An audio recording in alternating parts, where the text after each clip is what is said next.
ಜಿಲ್ಲೆಯಲ್ಲಿ ನೆರೆ ಹಾವಳಿಯಿಂದಾದ ಅವಾಂತರ ಅಷ್ಟಿಷ್ಟಲ್ಲ. ಒಂದೆಡೆ ಸರ್ಕಾರದ ಪರಿಹಾರ ಗದ್ದಲದ ಸುದ್ದಿಯ ಮಧ್ಯೆ ಧರ್ಮಸ್ಥಳ ಗ್ರಾಮಾಭಿವೃದ್ಧಿ ಯೋಜನೆಯ ಶೌರ್ಯ ತಂಡ ಸದ್ದಿಲ್ಲದೆ ಕೆಲಸ ಮಾಡುತ್ತಿದೆ. ಈ ಕುರಿತು ಸ್ಪೆಷಲ್ ಸ್ಟೋರಿ ಇಲ್ಲಿದೆ ನೋಡಿ.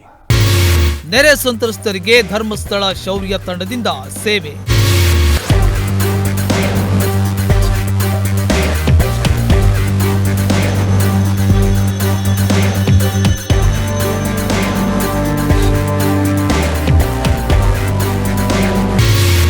ಸದ್ದಿಲ್ಲದೆ ದುಡಿಯುತ್ತಿದೆ 300 ಸದಸ್ಯರ ಶೌರ್ಯ ತಂಡ.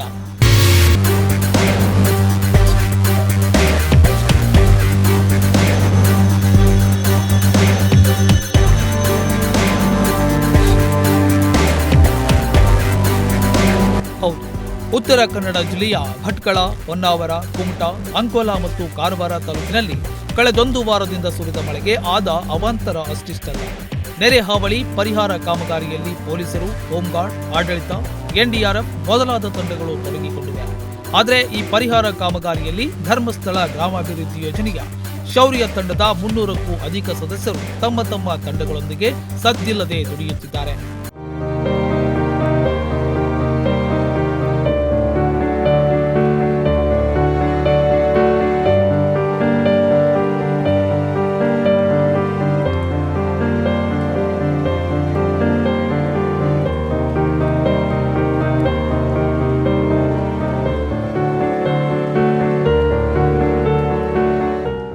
ಧರ್ಮಸ್ಥಳದ ವೀರೇಂದ್ರ ಹೆಗ್ಗಡಿಯವರು ನೆರೆ ಸಂಭವನೀಯ ಪ್ರದೇಶದ ಯುವಕರನ್ನ ಆಯ್ಕೆ ಮಾಡಿ ಅವರಿಗೆ ವಿಶೇಷ ತರಬೇತಿ ನೀಡಿದ್ದಾರೆ. ಹಾಗೆ ಜೀವ ರಕ್ಷಣೆ, ರಸ್ತೆ ತೆರವು ಮೊದಲಾದ ಕೆಲಸಕ್ಕೆ ಉಪಕರಣಗಳನ್ನು ಕೊಡಿಸಿದ್ದಾರೆ. ಪ್ರತಿ ವರ್ಷ ಇವರಿಗೆ ಮಳೆಗಾಲಕ್ಕೂ ಮುನ್ನ ಪುನಃ ತರಬೇತಿ ನೀಡಿ ಸುಸ್ಥಿತಿಯಲ್ಲಿ ಇಡಲಾಗುತ್ತೆ.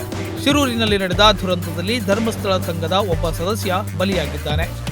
ಇಲ್ಲಿಯ ಪರಿಹಾರ ಕಾಮಗಾರಿ ಜೊತೆ ಅಂಕೋಲಾ ತಾಲೂಕಿನ ವಿವಿಧ ಪ್ರದೇಶದಲ್ಲಿ ಆಯಾ ಊರಿನ ಶೌರ್ಯ ತಂಡದ ಸದಸ್ಯರು ತೊಡಗಿಕೊಂಡಿದ್ದಾರೆ. ಕಾರವಾರ, ಅಂಕೋಲಾ, ಕುಮಟಾ, ಹೊನ್ನಾವರದಲ್ಲಿಯೂ ಇದೇ ಶೌರ್ಯ ನಿರ್ವಹಣಾ ತಂಡದವರು ಸಕ್ರಿಯರಾಗಿದ್ದಾರೆ.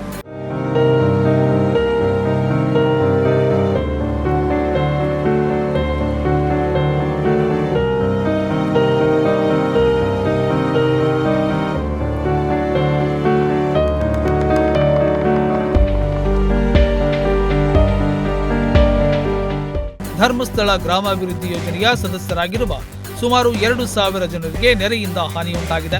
ಕೆಲವೆಡೆ ಹೆಗ್ಗಡಿಯವರು ತುರ್ತಾಗಿ ಬೆಡ್ಶೀಟ್, ಚಾಪೆ ಮೊದಲಾದವುಗಳನ್ನು ವಿತರಣೆ ಮಾಡಿದ್ದು, ಹಾನಿಯ ಸಮಗ್ರ ವಿವರಗಳನ್ನ ವಿಡಿಯೋ ಚಿತ್ರೀಕರಣ ಪಡೆದುಕೊಂಡಿದ್ದಾರೆ.